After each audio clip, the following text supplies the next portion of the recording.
Bonjour la famille, c'est Charlie Parker.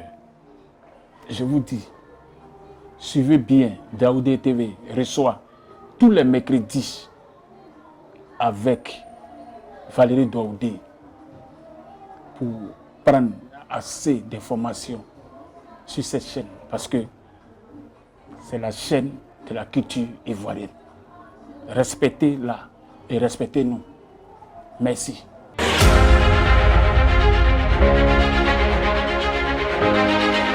J'espère que vous allez bien. Moi, je vais très bien par la grâce de Dieu. Eh bien, Daoudé TV a changé de design aujourd'hui. Et oui, parce qu'on reçoit un poids lourd du management ivoirien. Je dirais même africain. Alors, ces deux noms étaient les plus chantés et les plus populaires dans le milieu du showbiz ivoirien. Surtout lors de l'avènement du coupé décalé. Je vais parler bien entendu de Messieurs Djagué Naboué et son frère Charlie Parker. Ils étaient effectivement incontournables parce qu'ils étaient de véritables monuments dans le milieu du showbiz ivoirien. Malheureusement, le président Djagué Naboué nous a quittés le 14 décembre et a été inhumé le 29 janvier dernier. Mais son frère Charlie Parker est notre invité aujourd'hui. Et c'est sûr qu'il nous donnera le secret pour devenir un manager de renommée internationale. Bonjour Valérie, ça va bien Valérie? Comment allez-vous? Ouais, très bien, ça va. Dis quoi? Les nouvelles sont bonnes. Ça Dieu fait un merci. bon moment qu'on n'a pas de nouvelles du vieux père, du doyen Charlie Parker. Ah ouais, Donc, je suis effectivement. avec mon équipe prendre un peu de vos nouvelles, savoir votre état de santé, votre actualité et tout ça. Ouais. Effectivement, merci pour ton déplacement. J'étais vraiment touché.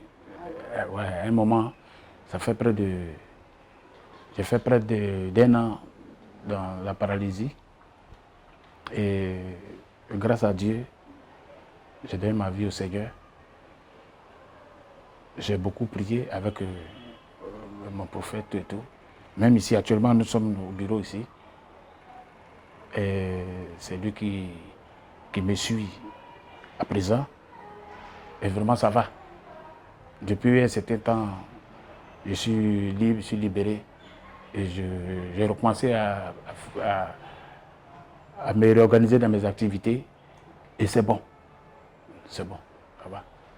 La paralysie est finie. Moi, j'ai fait mes courses, fait mes affaires, mais c'est au ralenti, quoi, parce que j'ai perdu 1 an et demi dans ce genre de truc-là. Mais c'est pas grave, tout est dans la main de Dieu. Et ça va aller.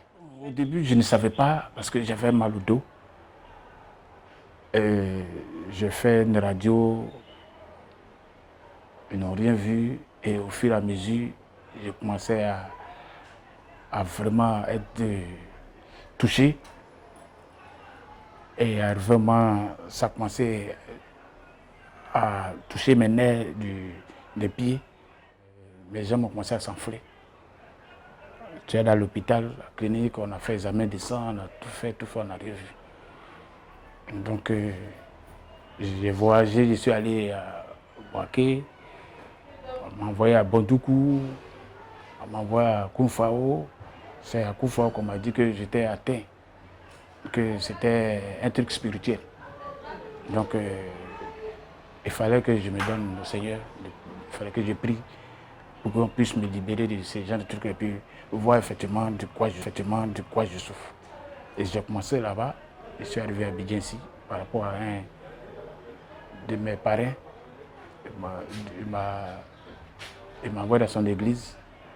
Et effectivement, le prophète a prié, ils ont vu que c'était un sort qu'il m'avait lancé. Et ils ont prié, le sort est fini, je suis allé à l'hôpital, on m'a dit que je souffrais de la sciatique. À la arthrose lombaire, les nerfs du dos. Donc, j'ai fait le scanner, j'ai fait IRM. Et ils ont commencé à me soigner. Et j'ai mis tout en prière aussi, j'ai prié beaucoup. Parce que les sorciers ne laissent pas. S'ils ne t'ont pas eu, ils vont toujours continuer. Je ne dis pas que c'est la sorcellerie ou bien ces trucs, mais je vous dis que ça existe. Et ça, parce que j'ai 1 an et demi me balader et puis je ne marchais pas. Il y a trop de choses qui se passent même dans. Je ne dis pas que c'est notre milieu, je ne dis pas que c'est la famille, mais c'est un sort qu'ils ont vu. Et ça, tout le monde le sait. Quand tu lances un sort, il y a d'autres qui peuvent prendre ça en comédie, il y a d'autres qui peuvent prendre ça en vérité. Mais je vous dis que c'était un sort Et maintenant, ça va. C'est quitté. Je vais à l'église, j'ai donné ma vie, j'ai confié ma vie à Dieu. Jésus est bon. Et c'est la vérité.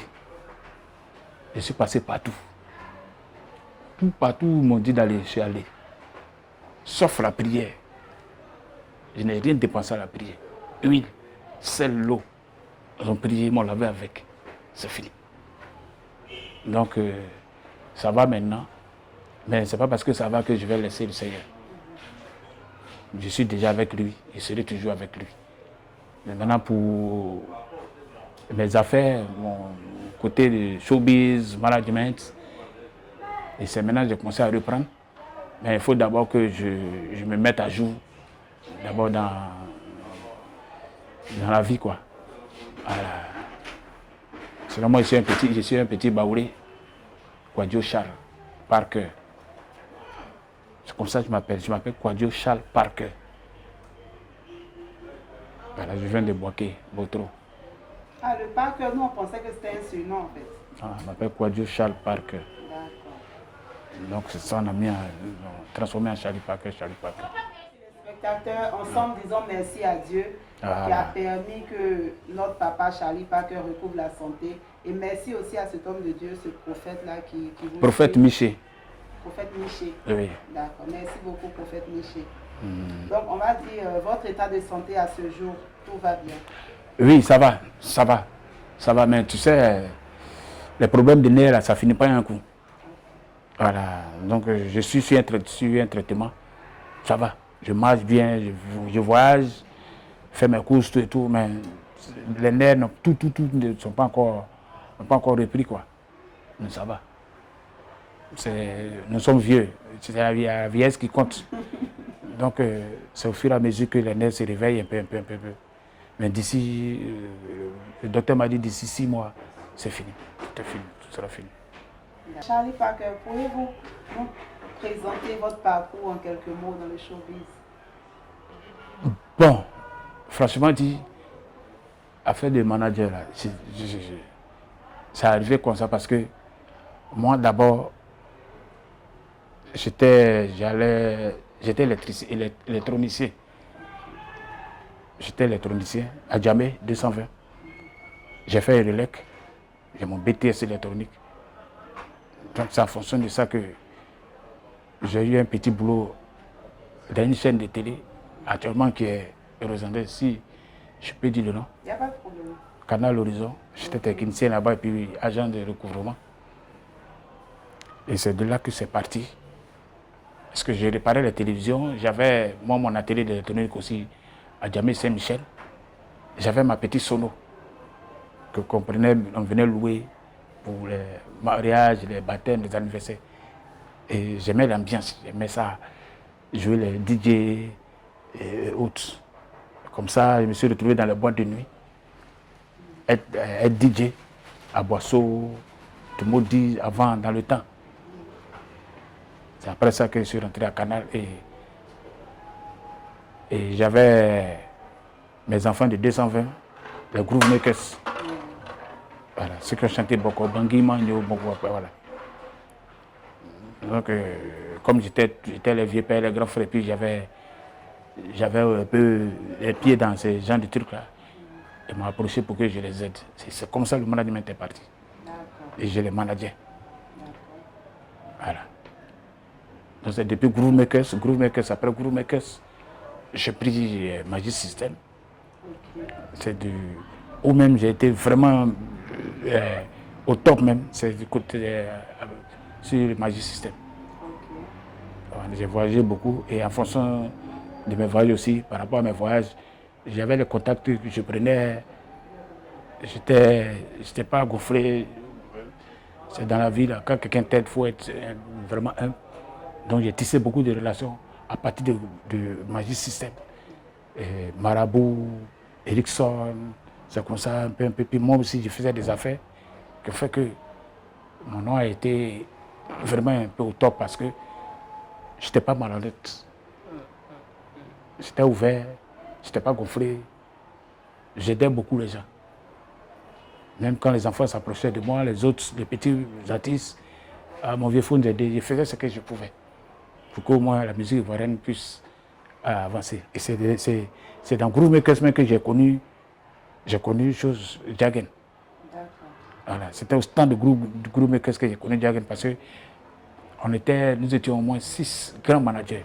Il y avait des Bordeaux qui étaient avec les Poussins Choc et les Six Choc. Il y avait Sylvain Lenoir qui était le Poussins Choc, il y avait Jagen qui était avec les Jigbo, il y avait moi qui était Groove Makers.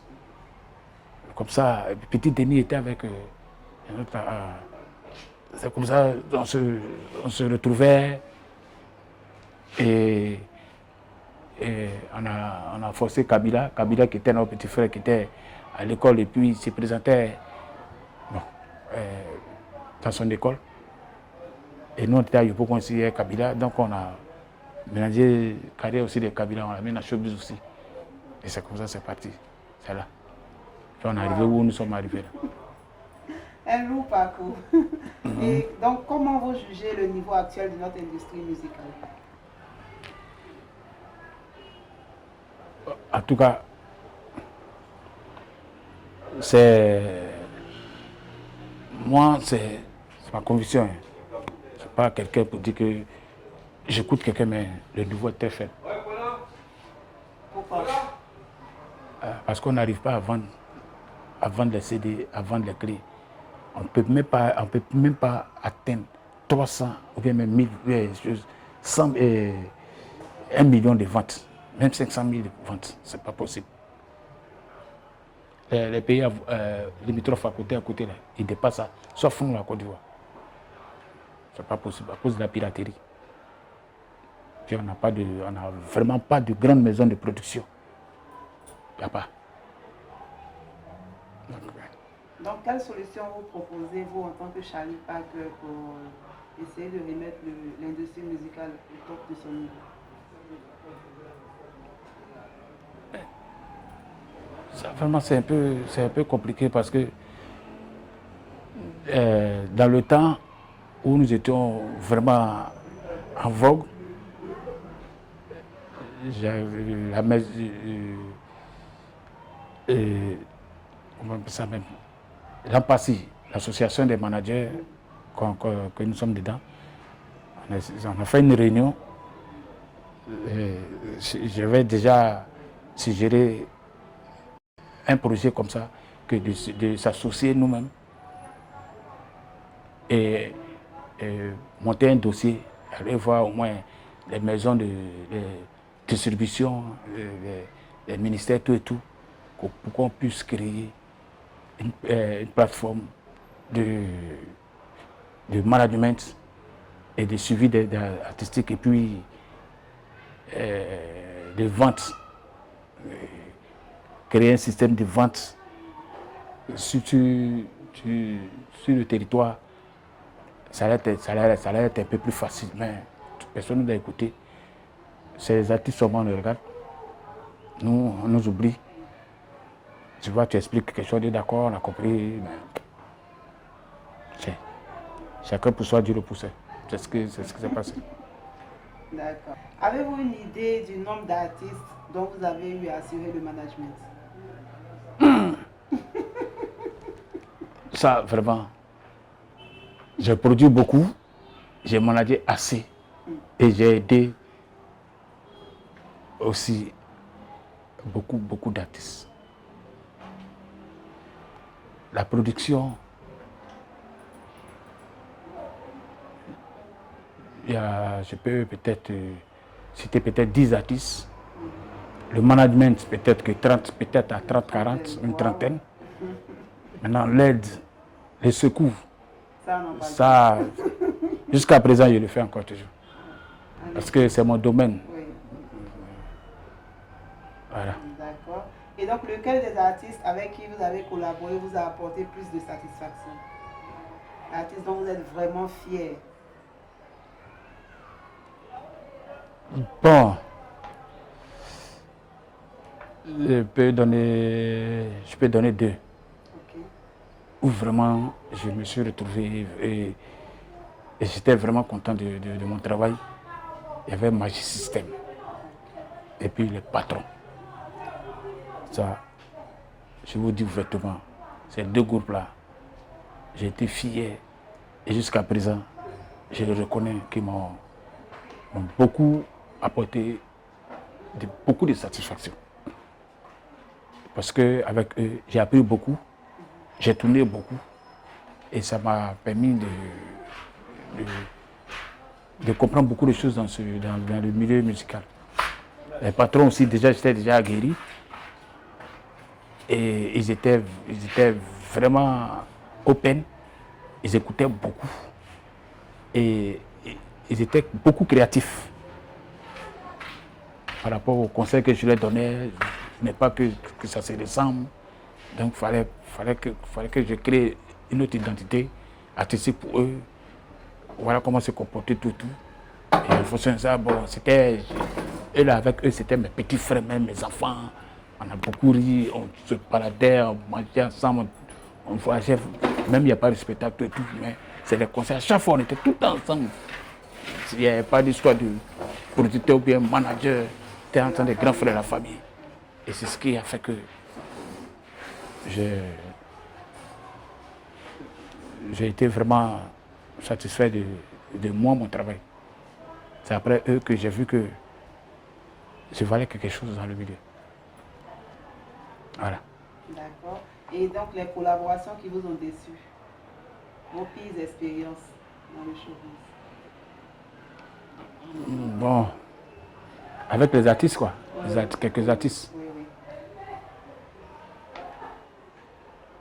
Non, personne ne m'a déçu, hein, c'est parce que personne ne m'a déçu. Peut-être ce sont des incompréhensions.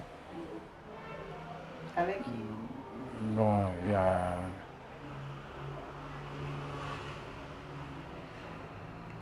l'artiste là, comment il s'appelle? Il est décédé.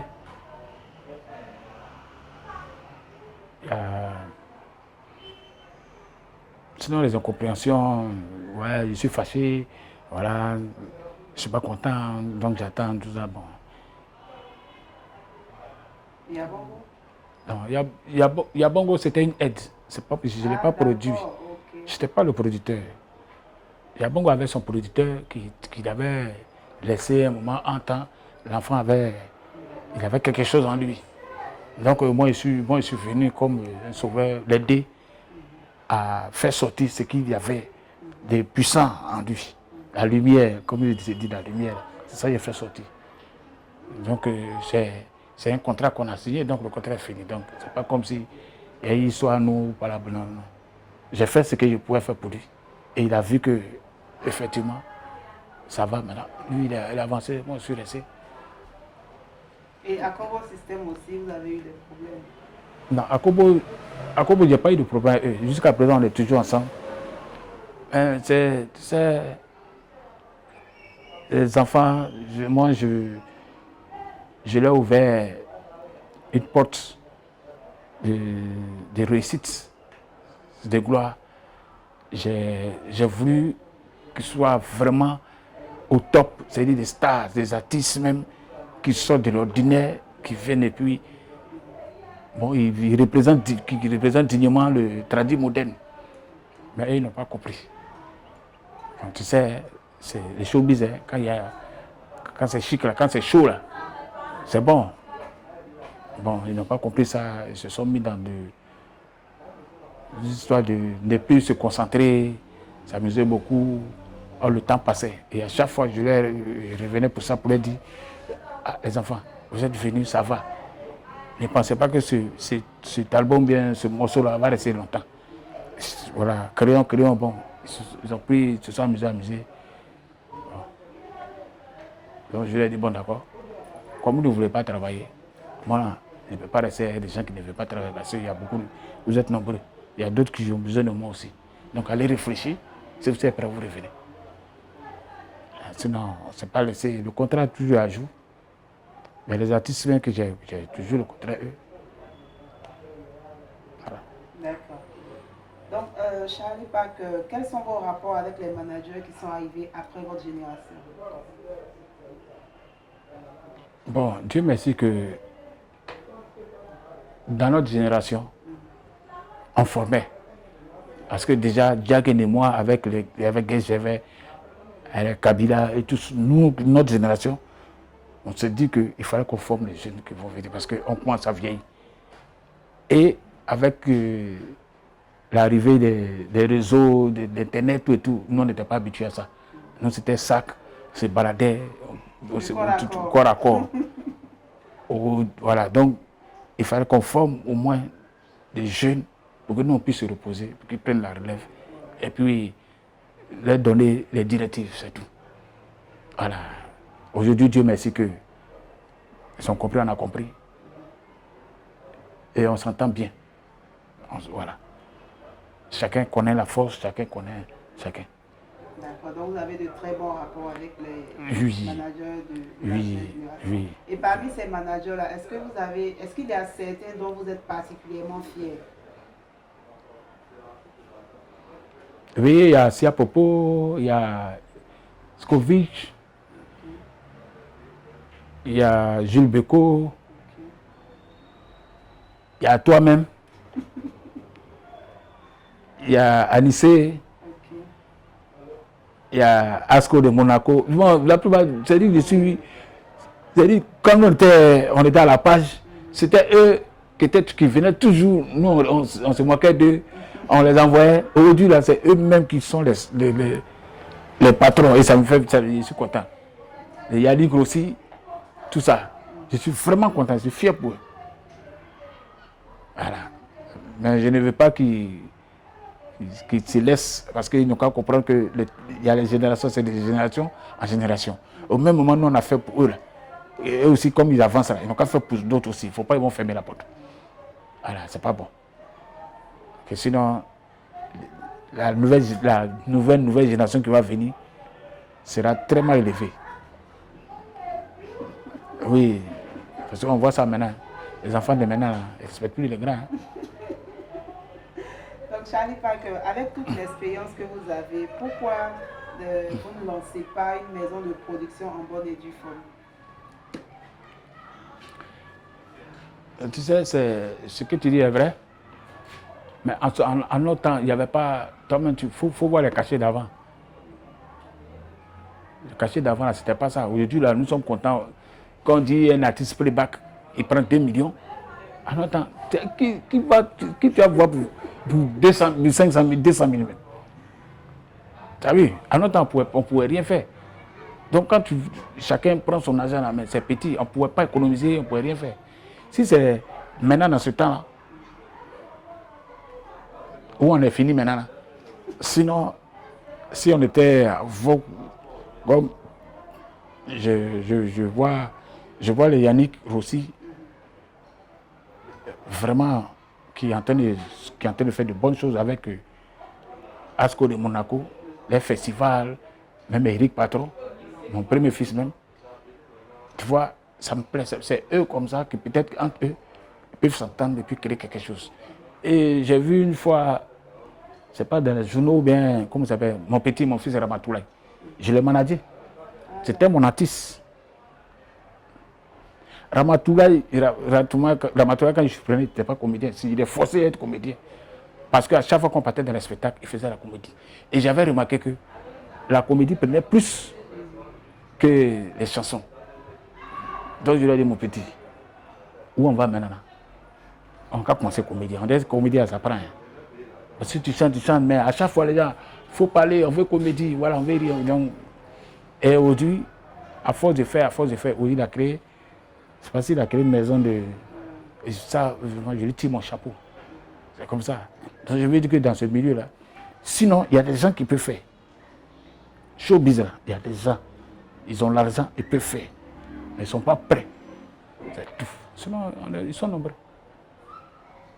Créer une maison de management ou bien une maison de production, il y en a. Mais il y a d'autres qui font. Il y a le producteur de. Bon, il y a Chama Production, José. Il y a le producteur de Shaolin. Général Colbert. Voilà. Voilà. Il y a des maisons. Mais c'est pas comme dans les autres pays où la maison de production commence en même temps, tu sors en même temps avec les concerts, c'est-à-dire un plan promo en même temps. Tout est déjà, les concerts, tout. Comme en Europe. En Europe, quand tu sors, tout est déjà, l'année là, tout est déjà programmé. Je vois un peu, mais c'est pas trop fort. On attend toujours les maisons les sponsors, tout ça pour avoir les spectacles. On attend une maison de production là. Quand tu sors, comme voilà, c'est pas comme ce sont mes enfants, les patrons. Voilà comment c'est comme ça, on dit une maison de production. Avant même la sortie déjà, il y avait déjà les concerts déjà programmés. L'album est sorti. Voici. C'est-à-dire que tout est clair, les émissions, tout est, voilà, c'est ça on dit, ouais, une maison de production. Mais ici là, c'est compliqué. Les enfants d'ici là, les chanteurs là, ils pensent que c'est pas, ils sont forts, qu'ils sont devant. Ça. D'accord. Et est-ce que vous songez aussi à organiser des masterclass, par exemple, pour permettre à tous ces jeunes-là qui rêvent de devenir célèbres, des managers célèbres aussi, comme Charlie Parker, par exemple, pour leur faire profiter, leur faire partager votre expérience? Oui, on discute. C'est ce que j'ai dit là. J'avais dit que il y a des structures qui font ce genre de trucs-là. Comme toujours, il y a des gens que je respecte et tire mon chapeau. Le Yannick Rossi, là. Il y a Yannick Rossi. Il aide les jeunes. Aujourd'hui, là, il a fait plein de festivals. Et il y a un Zougoulou, c'est pas éléphant d'or ou bien les trucs là. C'est pour la jeunesse. Tu vois, c'est les nouveaux talents. Lui, il a été de faire sortir pour créer, pour ne pas que le Zougoulou meure. Donc, il est en train de renouveler encore, attiser encore le feu. Plus, il offre, il respecte les managers, tous ceux qui ont eu de la valeur à Côte d'Ivoire ici, qui ont créé beaucoup de choses. Il leur donne des trophées. Tu vois? En reconnaissance, voilà Mola. Non, Mola, tout ça. Ils savent qu'il y a un manager qui n'est pas manager. Moi, j'ai eu mon trophée. Premier de manager telle année. Ça fait combien d'années? Ça fait plus de 30 ans que moi aussi dans le showbiz. C'est Mola ceux qui m'a donné un trophée. Or, toute la Côte d'Ivoire, depuis les 30 ans, depuis Charlie Parker, là, du ministère jusqu'à combien de paysans, tout le monde sait que, à part moi, Dagen et moi, il n'y a pas quelqu'un qui peut nous égaler. Mais c'est moi là, celui qui vient dernièrement, c'est lui qui sait que nous, on est manager. Personne ne sait. Mais quand ils vont dans les soirées, dans les concerts, dans les trucs, musique, ils dansent là, c'est nous, on a fait. Voilà. Et ils ne nous connaissent pas. Mais est-ce que vous-même, en tant que Charlie Parker, vous pensez à organiser des formations, des masterclass pour former des jeunes, comme je disais? Oui, mais tu vas former qui? Tout le monde pense qu'il est intelligent. Les petits managers, les jeunes, ils pensent qu'ils sont intelligents. Bon, il y a des artistes qui viennent nous voir, il faut nous aider, il faut nous donner un manager. Sur le tas, on prend deux petits, voilà, viens, il faut t'occuper de tel artiste, mais voilà, il faut faire ça, On forme. Mais créer quelque chose, qui va venir? Ils ne vont jamais venir. Ils n'ont pas le temps même de venir s'asseoir dans un Big F. Ils n'ont même pas le temps. Tout le monde se croit manager. Tu demandes, tous les managers de Côte d'Ivoire, tu leur demandes, faites-moi sortir vos contrats avec votre artiste. Sur 1000, il y a peut-être 100 seulement qui ont contrat. Le reste, ils n'ont pas. On voit dans notre association, là, en Passy, il y a combien de managers en Côte d'Ivoire? On connaît le dossier. Moi, je suis vice-président de l'Ampassy. Tous les managers qui sont là-bas, il y a plein qui n'ont même pas même contrat avec les artistes. C'est sur l'état. Tu les montres, arrivé un moment, ils disparaissent. Et ils sont déjà faux. Donc, tu vas pas leur apprendre quelque chose. D'accord. Donc, Charlie Parker, dites-nous, aujourd'hui, là, donnez-nous le secret pour devenir un manager de renommée internationale comme vous. C'est le travail.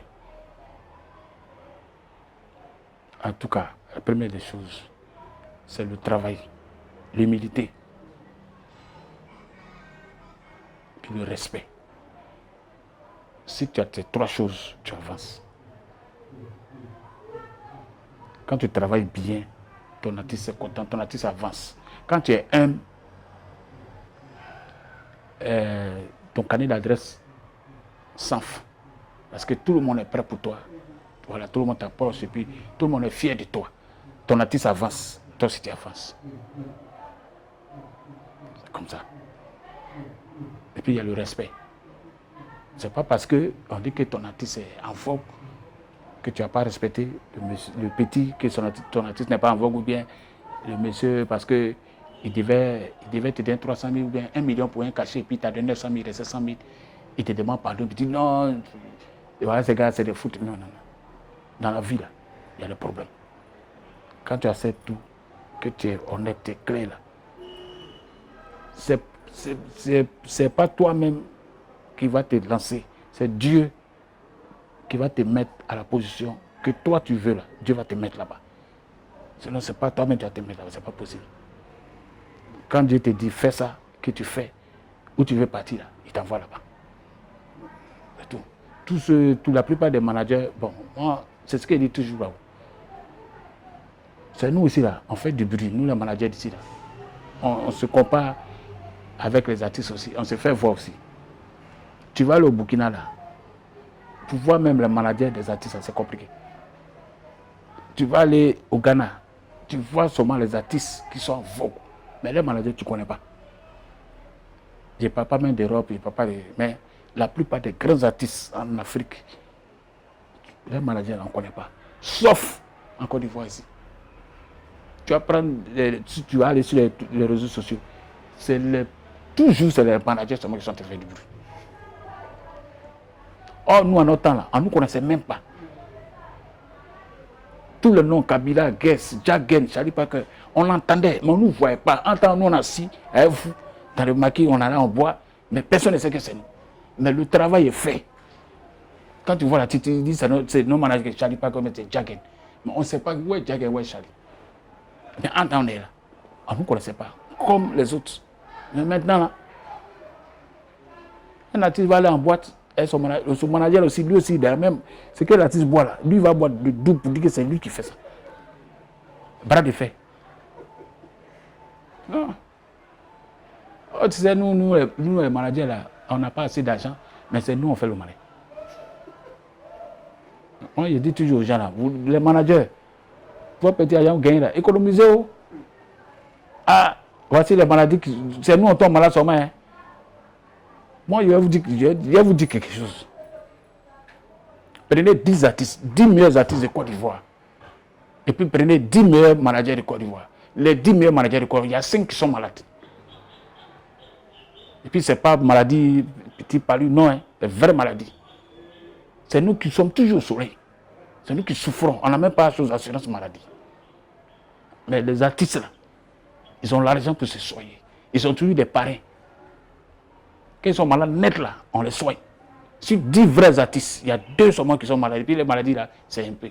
Ils sont à chose à la pizza. Donc quand vous avez les maladies, vous avez l'argent. Économisez. Allez payer assurance maladie. Ça vous fera du bien. Moi, il y a assurance maladie. Voilà. Il y a Dieu aussi qui est mon assurance aussi. Voilà. Ce qui a fait qu'aujourd'hui, là, je vis. C'est un conseil que je vous donne, quoi. Parce que vous êtes avec les artistes. Les artistes, ils avancent. Eux, là, il n'y a pas derrière. Vous aussi, là, il n'y a pas derrière. Voilà. D'accord. Je pense que le message est bien passé. Quelle est votre actualité, Charlie Parker? Bon. Juste aujourd'hui, tu sais, par rapport à ce qui m'est arrivé, j'ai préféré prendre du recul, me retirer un peu de votre milieu là. Mais ici, tout évident, quoi. Créer moi-même mes petites affaires, mes maquis différents. Parce que j'ai vu que le showbiz, la musique ivoirienne est vraiment vaste comme la mer. Et il y a des personnes, il y a des localités qui ont vraiment besoin de nous nous qui connaissons un peu la valeur de la musique ivoirienne. C'est pourquoi moi, je me suis lancé un peu dans moi-même, dans mon terroir, le baoulé. J'ai créé des maquis baoulés et leur donner des conseils aussi, leur prodiguer aussi beaucoup de choses pour que la musique traditionnelle moderne puisse évoluer aussi, comme les autres, comme le zouk, comme le coupé décalé.